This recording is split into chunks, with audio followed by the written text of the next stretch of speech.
Maybe you know your handicap in golf or your bowling average, but what really matters is your credit score. Credit rules our lives. It can impact you at the least opportune time, whether it's a house or a new car or even a job or possibly insurance. Debt.com's Howard Dvorkin says those huge consequences open the door for scammers. Like many industries, there's some bad companies out there. So we're running down how to avoid credit repair scams, and here's an obvious one. If you don't trust anyone else, do it yourself. You can request one free credit report each year from TransUnion, Equifax, and Experian. And if you see a mistake, consumers have the ability to dispute anything on their credit report. But you gotta be tenacious. Don't be discouraged if you get back a letter saying this item is correct. It's not easy. It takes a little time to understand the laws, and it takes knowledge, it takes persistence, and frankly, it takes a lot of time. So let's assume you're going to farm this thing out. Before you make a hire, check out the company. The first place I always recommend is the Better Business Bureau. If it's had a lot of complaints against it, then you must move on because you don't want to be an additional complaint. You're going to divulge all your most sensitive personal data to whomever you choose, so a stellar reputation's imperative.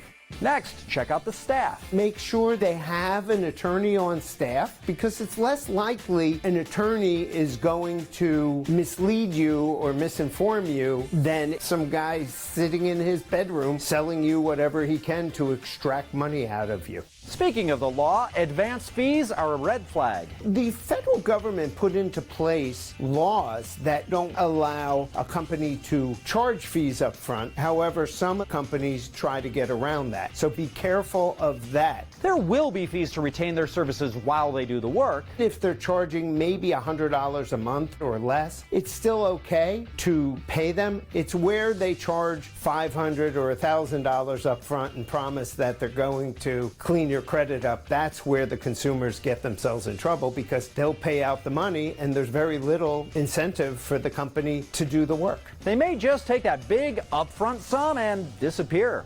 Next, as with many businesses, money-back guarantees are good because they're confident that they're going to do their job. But guaranteed results are bad. You should run the other way if a company guarantees what they're doing because no company can actually guarantee removal of an item. Disputing errors on your credit report is a legal process, so they only can do what the law allows them to do. The real power is within the credit bureaus. They're the ones who have the ability to remove an item or, frankly, not remove an item. Avoiding credit repair scams is at the top of the list.